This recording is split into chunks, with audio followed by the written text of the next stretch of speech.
Oh gosh, I got my nails. I don't think you need that time before the episode. Let it go. Okay. Hello and welcome to another episode of CUSS Running. I think I've decided to call these family style episodes. Is that stupid? What? No, I don't think it's stupid, but it makes me feel like I have to watch what I say more. Oh, like it's family appropriate. Yeah, but I don't know if I've ever been family not appropriate. No, but you do On the cuss. show. You did drop the F-bomb in front of our 7-year-old nephew. Oh yeah, I did. I apologize too. You did apologize. Yeah. I don't think he heard either one though, to be fair. No. Okay, so we're not calling these family style episodes. What's your suggestion? Mm-hmm. Come back to me. Come back to me. I mean, you're the one that's in demand. I once again got another request last week for you to be on the podcast more. Okay.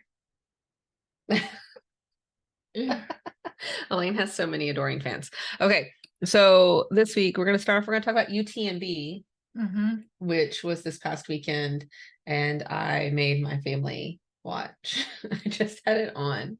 Ooh, let's play a game. Wait, what I love these games. Wait, what game are we playing? What does UTMB stand for? Ultra Trail Mont Blanc. Why wouldn't you let me try? Oh, I didn't know that. You thought you were just asking me what it's. You could have at least amused the audience. I had no idea. I knew Mont Blanc. Yeah. But I don't think I knew it was Ultra Trail. That should have been. It was pretty intuitive over there. Yeah. Yeah. No. Now you know. Yeah. And now the world knows. Now the world knows. It stands for Ultra Trail. I think it's an Ironman. Is it Ironman? Yeah, it's Ironman owns that race now. Sorry guys, I just slurped my coffee, I think a little bit. I can edit out your slurp. Okay. It's okay. I'll edit out all your slurps. Okay. So slurp away. What did you think of the race coverage? Of UTMB? Yeah, of UTMB. All I heard in my head was slurp away. Baby, slurp away. What song is that? When you're on the street someday and you don't know what to say. I don't even know what song you're away. Is it Chicago? I have no idea. It's like one of those like bands from the 80s. Like Rush. Yeah, we're cutting all this out. We're cutting it all right out. Okay. What did you think of the race coverage for UTMB? You've no thoughts. I have no thoughts. You've no thoughts on the race That is like the most specific question. Yeah, well, like what? So you wake up, you come out, and I just have it on TV. I thought it was fine. Like what I was looking at was drones, like following people around. The one thing that I felt like was annoying when I was watching it, if I'm supposed to be, you're like, critiquing. We're critiquing. Okay. Is that they kept putting Jim Walmsley's name up, but then someone else's face, and so I don't know what he looks like. So I kept thinking it was Jim Walmsley like 5 different times. I was like, oh, is this Jim Walmsley? Oh, is this Jim Walmsley? True, because they would scan on the bottom screen that Jim Walmsley wins as they're showing like the someone crossing the finish line coming through. Yeah, I mean, it clearly didn't take me very well 4 or 5 times. Yeah, showing it up there. Yeah, it was confusing because my brother-in-law started watching it and he kept asking me like, well, who was that and who are those people? And I didn't know. I mean, these people are not coming in first at all. Yeah. I don't know, like 20th man. I don't know. And then I don't know who their family members are. Right. Right. I don't know. Yeah. I was just watching to see Courtney finish, which I ended up missing, but I knew she was so far ahead. She was going to win. Yeah. Did she still, when I had spoken with you last, she was an hour ahead. Yeah, I think she ended up finishing an hour ahead of everybody else. Yeah. That sounds really good. It's very good because I think she did that at either Hard Rock or Western States as well. Like, was just like she has no competition. Which I was talking to someone about this yesterday, and you don't know this, but in terms of like women's ultra running, there's like consistently been in history like one standout person and no competition. Where if you look at male ultra runners, there's like packs that come through that'll all be like popular at the same time and kind of racing each other. But like the first really big women's ultra runners and Trayson, and she had no competition like at all. And so we were wondering if that was like a gender equality issue because there's just not as many women in ultra running as men. Yeah, I mean that sounds reasonable. Sounds right. Yeah, it was a dude I was talking about it with. So yeah, and then of course it goes into like, well, how do you get more people at your races? Yeah, I know. I get asked that all the time. But I think we do a really good job at CUSS running. We do. Whenever I get asked about like what do you do to get more women at races? I say, like, you say that you want more women at races. I mean, Yeah. Jason Green of the Yeti Trail Runners, he's been really active about wanting to have more women at his races than men, and he pretty consistently has that. Yeah. And creates the environment for women, to be at his races. Yeah. You got any other ideas what these races could do? The big races to get more women at them. Did you know to do one of the big races, you have to run a smaller race first? No, I didn't know that. Yeah, like you have to run our Western States qualifier to even put in for Western States. And you have to get like so many, I don't even know how UTMB does it, but so many stones, which is like you do other races that count as stones to get into the UTMB lottery. So you have to run qualifying races. So you can't just go big train for the one race. You have to do well at the other race. I don't know if you knew that. I didn't know that. It's kind of, so in that regard, it would be like having to qualify to get into Boston. Yeah, absolutely. Okay. Yeah. It's like that, like all the big races for ultra. Yeah. Whereas like I think Boston's the only one you have to have a qualifying for the major marathons. I don't know though. Don't quote me on that. Yeah, I wouldn't know clearly. No, I didn't expect you to. But I mean, we could Google this. We could Google it, but we're not going to. So if someone knows and wants to tell us, let us know. Did you like the scenery at UTMB? Because I've also made you watch Western States. Yeah, I felt like UTMB was prettier than Western States. It does look really pretty. Yeah. Yeah. Not that Western States, I'm sure, isn't just lovely. Yeah, but I don't think anyone is saying that Western States is prettier. But some of the downs that I was watching them do seemed really a lot. And then there were street routes, and you know how I feel about the whole thing about, like, you have a stressful week. The last thing you want to do is have to like dodge every tree route when you're going on a run. This is specific to you though, and why you don't like trail running. Right. Well, I don't mind it. I just know I'm going to be really bad at it and I'm going to fall. Yeah. Yeah. No. The last time not the last time we were on a trail together. Last time we were on a trail together here, we went on a family hike. And you were really loving the trail. We were like half a mile in, maybe a mile in, and you were like, this trail is so easy to do. There are no rocks or roots. And I turn around and like, you have tripped and falling to the ground. I feel like a dose of humility. Right after it was like a slow fall. Yeah. It wasn't a hard fall at all. Also, because you had like juniper on your back. So it really just kind of like went down on your knee a little bit, but it was pretty funny. Yeah. I almost always fall when I'm on a trail. Yeah. And a lot of it is because it's not that I don't pick my feet up high enough always. It's that I don't pick my feet up high enough always. Okay. So come on, like some tree roots are taller than others. Like there's no consistency. You're just killing yourself. Some tree roots are higher than others. It's just a bold statement. It's maybe a little controversial. It could be. Yeah, you were getting stressed out on the downhills. You get stressed out anytime you see something like that. Danger? Yes, I sure do. Yeah. Anytime you see danger. Okay. I'm not doing that. Would you ever run UTMB?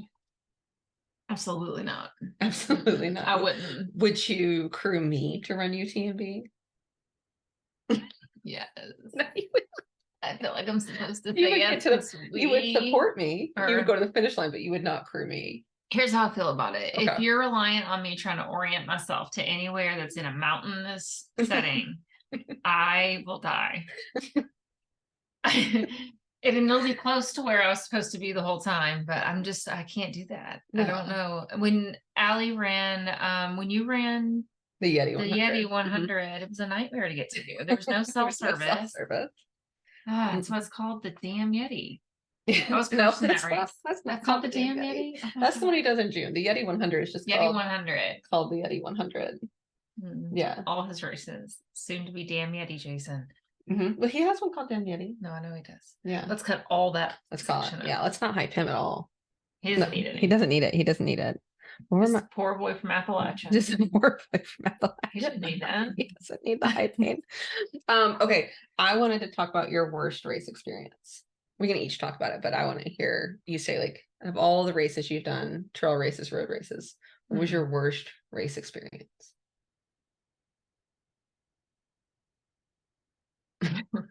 I mean, all of them. Like, what? No, I think the worst one was probably my first trail race. Was at the time the Panther Creek Challenge, Yeah. I think. Yeah, they don't do it anymore as part of No, because- KTC. No. No. So I did that as a 10-miler, but there was a lot of bouldering and I just didn't know what I was into. Mhm. You know, it's the first trail race I've ever ran. I signed up for a series that Allie and I didn't know each other at the time, Mhm. but we would have signed up. We did sign up for Mhm. that same series that year and ran several of the same races. Mhm. Yeah, the Knoxville Track Club does a great job with those. It's like 10 to 12 races. And if you sign up, it's like, I don't know, between 120 and 150 bucks for Yeah. 12 races. It's Yeah, ridiculous. it's great. Yeah. So Panther Creek was your worst trail experience or worst race experience? Yeah, I think so. That 10-miler. I can remember I didn't really know anything about trail racing. So like it really grounded me in what trail racing was about. I took a really good bloody knee in that race. Oh gosh. Yeah. I remember there was one section, I don't know if it was like this the year you ran it, that you kind of came out and you could had a good little view, but there was just kudzu coming down above you and kudzu going, so you're like in the middle of a kudzu section, which is just like snake central. Yeah. Which was very terrifying to be in. Disgusting. I was just like, they just cut through the kudzu. Yeah. And the snakes are on all sides of me now. That's how I felt about it. I'm sorry to say that I never knew that snakes just burrowed in kudzu. So now this is scary. Once again, I don't know if that's 100% accurate. That's just my perception of kudzu, that it would be great for snakes to live in. Okay. I feel like it would. Why it's really important to investigate the facts. In my perception, snakes live in kudzu. It makes sense to me. Yeah. It looks like a snake haven, kudzu does. Yeah, it does. It does. Right?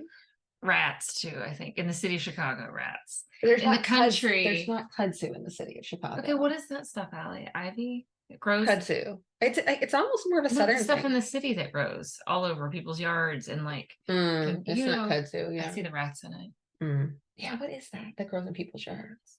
I don't know. Either. Takes over. It does take over. They just let it take over too. It's like they want it to. Maybe that's where the rats live. I know they do because I see them come out of rat holes in there. I mean, it just seems like we're really getting off topic. I'm trying to think of what my worst race experience would be. What yours? Yeah, what is your worst race experience, Allie? I'm trying to think of it like perception wise. Because like, why would I have had a bad race experience? Was it because of how the race was put on? Or because of how ill-trained I was for the race? You know? Yeah. What would have made it the worst race experience? I've had a lot of bad running and training experiences, but I can't think of like a bad, like worst race experience. You have to say something because I like forced out the one I said because it wasn't that bad. Just because it was the first time I'd ever done it. Just say anything. Oh, you know what? I actually do know the worst race experience. It was a half marathon and a marathon, and it was someplace in like Middle Tennessee, and I feel like it had the word splash in the name of the title. I'm gonna have to Google it. But the whole course was like on the side of like a busy like suburban 4-lane highway, like going past like strip malls and stuff, and it was on like a Saturday, and it was so hot, and you're just breathing in exhaust. It was poorly marked, and I can remember getting to the end of the race and just like feeling like utter shit and just like taking my shoes off. And it's like walking to my car. Yeah. I forget what the name of that race was, but it was somewhere in Middle Tennessee. But there was no splash, it sounds like. No, and I may be making up the splash thing. I'm really gonna have to go and like look for this race now. It probably doesn't even exist anymore. But it was like this road half marathon in Middle Tennessee. Yeah. Interesting. It's interesting that my worst race experience is a road race and your worst race experience is a trail race. Yeah. Interesting. Yeah. It's played out. My 10-mile trail race was longer than my half marathon time. So yeah. That speaks to that. Speaking of your half marathon time, you have a half marathon. We've talked about it on the podcast. You have it coming up on your birthday, October 14th. Plenty of time. And how is training going for that half marathon? I would say not. There's been some setbacks. There's been a few setbacks. And some injuries. You had a toe injury. I had a toe injury, which I'm going to tell you how this happened. You all. I dropped a chair on my toe. Yeah. And we thought like it killed the Yeah. toenail.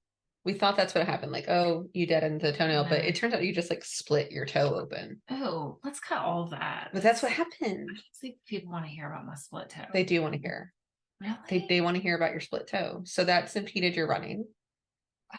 This has And impeded my running. I'm sorry to say that what happened to my toe to everyone. yeah, I feel like you need to have to put something up that says like warning, disclaimer. gore, Ew. Yeah, I blood. guess it is. See how You're this the one who's been sticking your toe in my face like every day. Like, look at my toe. isn't it family style. It's not family.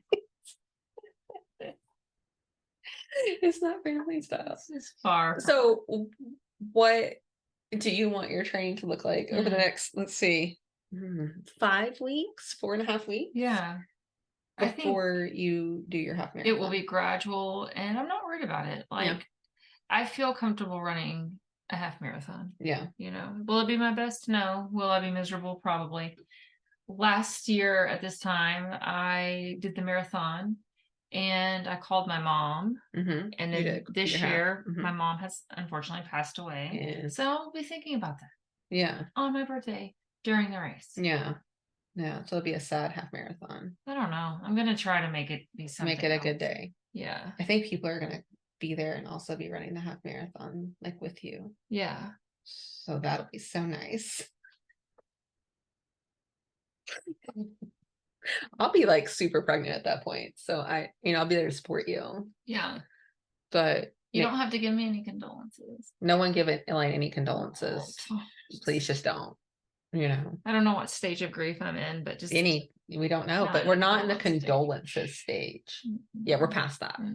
Yeah. So like you can give her a high five. Yeah. High five. What do you think the condolence period that you have? I mean, it's been my mom died on August 18th. But like if you were just talking to someone the other day and you found out like their mom died 5 years ago and you were like, I'm so sorry. Yeah.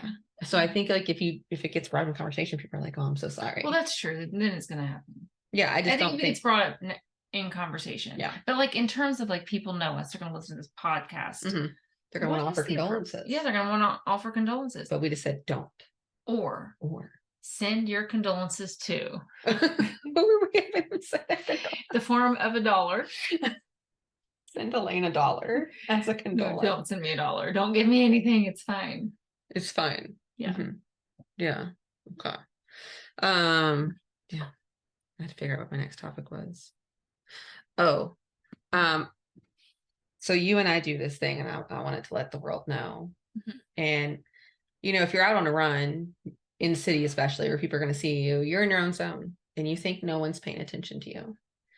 That is not true. Elaine and I make commentary on every runner we pass. And generally the rule of thumb is if we think that they're running faster than we could ever run, that they're only doing 2 miles. That's it. They're only doing 2 miles. Yeah. They can't be going that far if they're running that fast. And then if they're a runner similar to us, we're like, yeah, good job getting out there. Awesome. And then we judge a lot of what guys are wearing. Yeah, but that's because, like, let me give you an example. I went and took the dog out earlier, and there was a guy intentionally running. You could tell, cargo shorts. What? Why is it? He had his running shoes on. I don't get it. I don't get it either because we have seen so many runners, and I've talked to other runners about this. If you see a woman out running, she's in running clothes. Yeah, she's got the gear. She's in the gear. She's specific. Got the kit.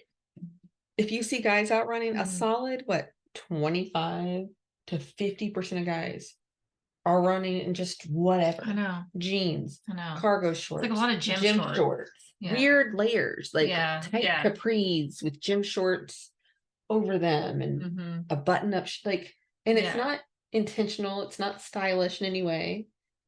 And so I just like, guys, why are you running in this stuff? It has to lead to strange chafing. Maybe that's why they do it. Maybe so they it doesn't lead to chafing. No, but running clothes would lead to chafing. No, don't you think that like if you needed to wear a base layer, even if it's short capris underneath your shorts, that's for chafing? Well, that's for chafing, but we see lots of people not doing that. I'm saying that like not running and running specific clothing. No, I agree with you. Yeah. I mean, yay for you for getting out running. Yeah. And if you're one of those people, it's not a negative, it's just confusion, commentary. Confusion. Yeah, it is. And then we've also noticed that there's time periods where only guys will be out running or only women will be out running. And then other time periods where just everybody running. But it seems like a memo has been sent out with how like intentional it is. It does. But this morning again, I went out and that was debunked totally. There was like guys and girls. I was like, what is this today? Yeah, I never know. We should start like tracking it. But Yeah, that makes that seem really weird. No, like, that would be kind of fun to sit over by the beach. It's just like every day, write down.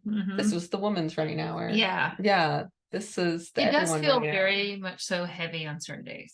It does. At certain times of the day. Yeah. Yeah. But when I was getting up early to run, I was often the only female runner out running that early, which makes sense. It's like a safety thing. Yeah. Ladies don't feel comfortable running that early, but then it'll be like 9 or 10, and then you'll see all the ladies out running. It's true. I see a lot of ladies running in 9, 10. Yeah, that seems like the hour. Yeah. And then guys just running whenever. In whatever. Yeah. That's the patriarchy, I think. Right at work. We have 2 more races to direct this year. Did you know that? Absolutely. Do you know when our next race is? Wait.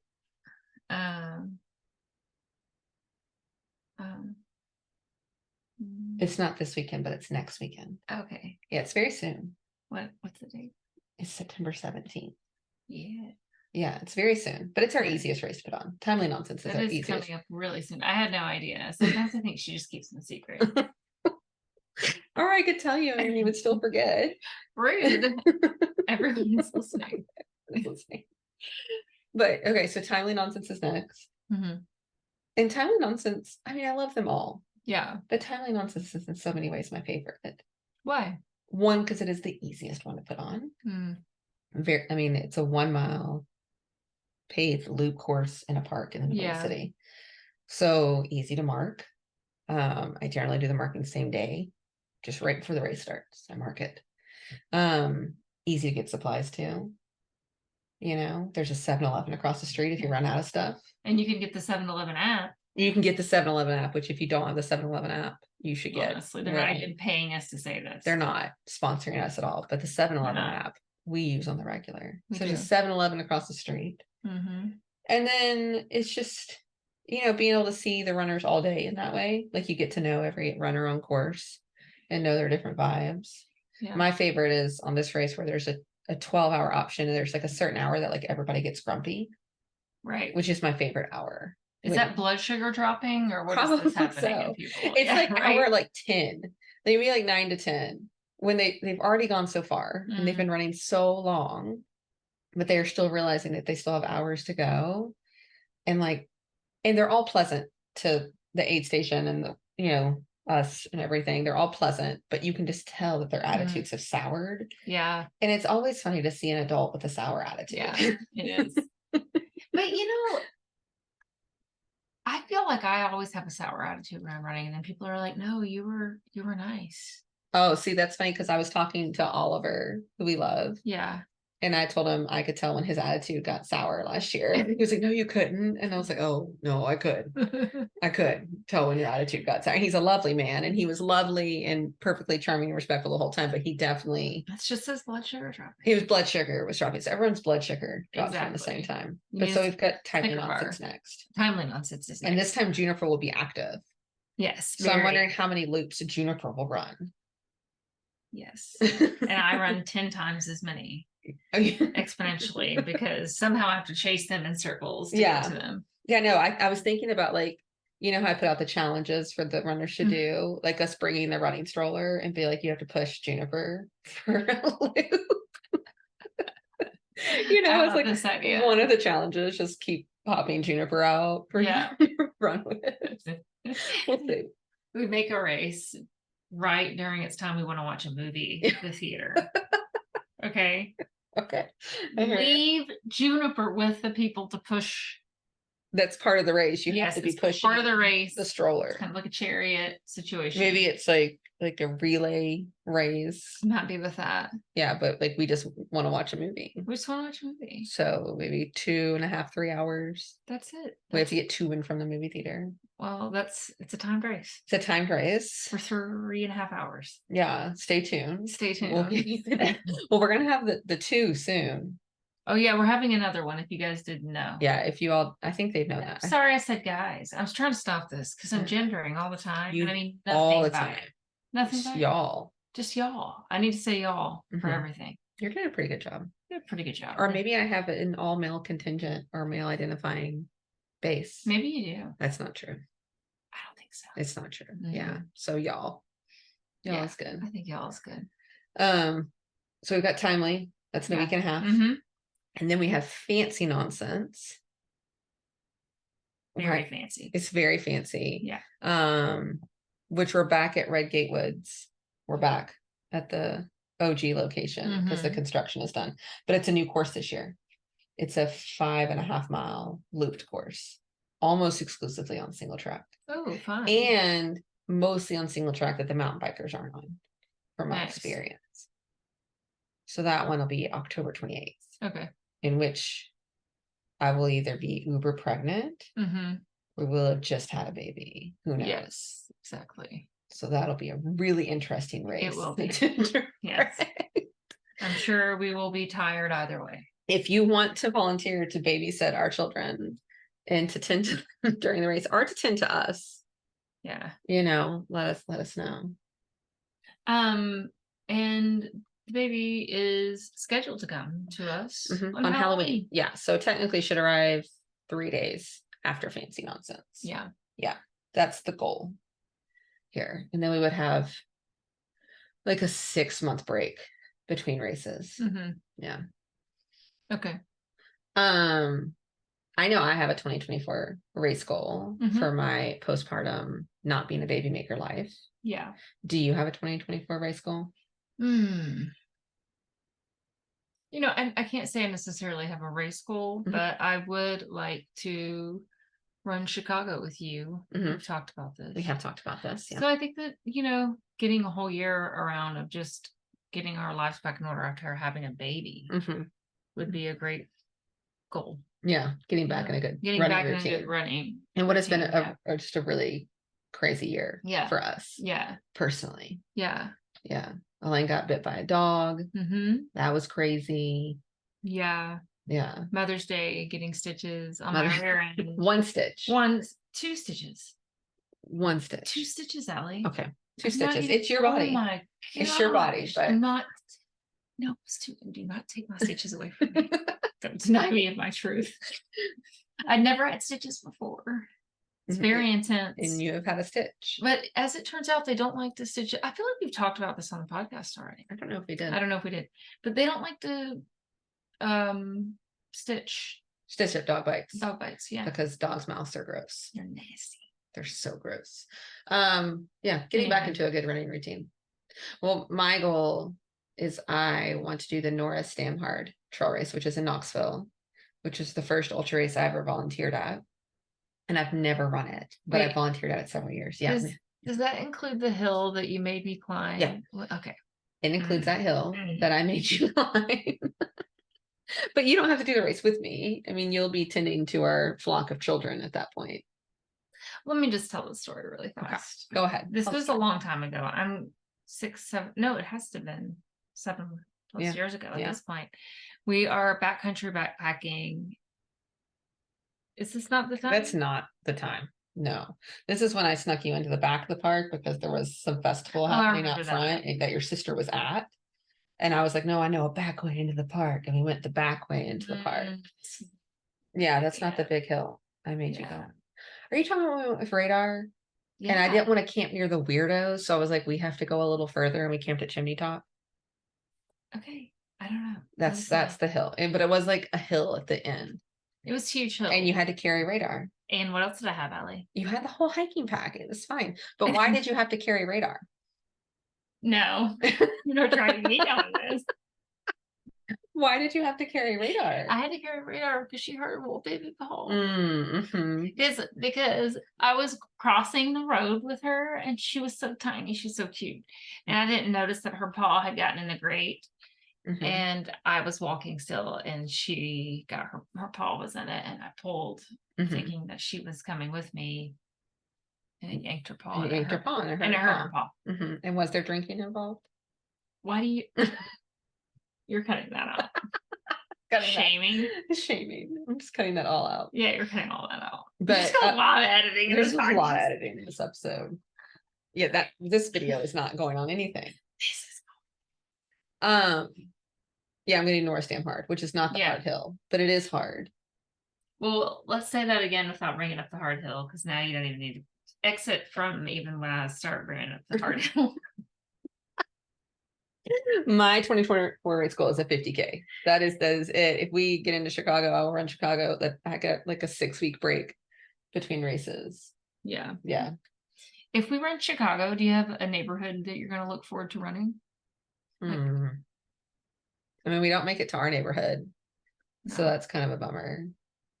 I've heard Pilsen is really rad. Obviously, you ran it, so I have details from you, but also like I could tell from where like I was on course where were like cooler spots you running through, like West Loop or like Greektown. I guess you ran through Greektown. That was pretty cool. It was pretty packed with people. I just more like, I think, be excited to run in places in the city that I've never been through. Yeah. So like I've never ran through Chinatown. No, it's really neat.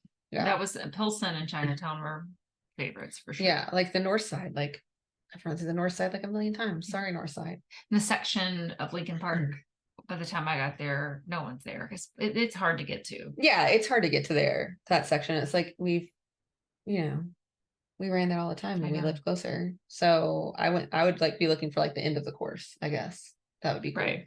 Yeah. That's it from our family style episode. I thought we were supposed to talk about something else. What else are we gonna talk about? No, but it can't be the thing that I said, don't leave, save that. There's something I said save. For like another episode. I don't remember. That's all I got. Yeah. If you have questions for Elaine and I of what you would like to hear us talk about, because we just kind of make it up based on what we've already been talking about. Let us know. Please continue to tell me how much more I should have Elaine on the podcast. If this should just turn into Elaine's podcast, you guys could also just let me know that. No offense. There would never be a podcast. I'd be like, oh, I'll get around to that. No, get around to that at some point. At some point. I'd be working on the intro for 20 years. You really would. You really would. All right, that's it. Okay. And thank you for having me. Absolutely.